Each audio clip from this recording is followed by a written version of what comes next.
Working capital का misuse कहीं आप भी तो नहीं कर रहे? आज इस स्टोरी से समझते हैं। तो मेरे क्लाइंट हैं, बेसिकली उनका जिनिंग का बहुत बड़ा कामकाज है और उनकी 40 करोड़ रुपए की लिमिट एक बैंक से चल रही है। सो उन्होंने अपनी इस लिमिट को ऑफ सीजन में एक दूसरी जगह डिप्लॉय करने का सोचा। वो एक ऐसे क्षेत्र में गए जहां उनको नहीं जाना चाहिए था। अब ये चीज़ हुई कैसे? जिनिंग वाले व्यापारी को वर्किंग कैपिटल मिली हुई थी व्यापार के लिए। उनके पास एक मित्र आता है जो उनको बोलता है कि भैया एक रियल एस्टेट में XYZ फायदे का सौदा आया हुआ है, 3 महीने की बात है, 3 महीने बाद ये पैसा हमारा रिटर्न आ जाएगा। भैया को फ़ायदा दिखा और कॉमन सेंस की बात है, अगर 8-10% के इंटरेस्ट को लगा के 30-40% का ROI हो तो क्यों नहीं लेना चाहिए। सो उन्होंने वो पैसा निकाल के वहाँ पर इन्वेस्ट कर दिया। द प्रॉब्लम इज़ दैट कि वो पैसा जो उन्होंने इन्वेस्ट किया, जिस प्रॉपर्टी में इन्वेस्ट किया, उसमें एक लीगल डिस्प्यूट आके खड़ा हो गया। गवर्नमेंट के जोनिंग के इश्यूज़ आ गए, जिसकी वजह से 2.5 साल तक उनका वो पैसा वापस नहीं आया, जो कि 3 महीने में आने वाला था। और इसकी वजह से हुआ ये कि उनके व्यापार में जो पैसा उन्होंने बैंक से लिया हुआ था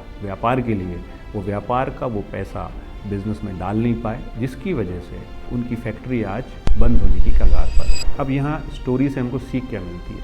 सीख ये मिलती है कि बिज़नेस का पैसा बिज़नेस में रहे तो अच्छा है।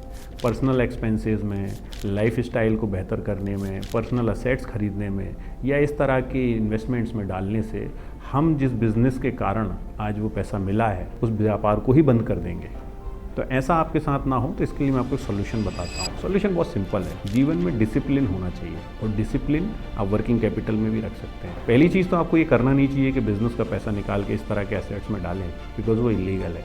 बट अगर आप तब भी करना ही चाहते हैं तो एक रिस्ट्रिक्शन रखें कि 25% से ज़्यादा किसी भी कीमत पर बिज़नेस का पैसा बिज़नेस के बाहर नहीं जाएगा, ना ही मेरे पर्सनल यूज़ में, ना ही किसी तरह के इस तरह के एसेट्स में। और अगर आप ऐसा कर रहे हैं और इस तरह की सिचुएशन में फंस गए हैं, नीचे हेल्प लिखें, my team will help you out. जय हिंद।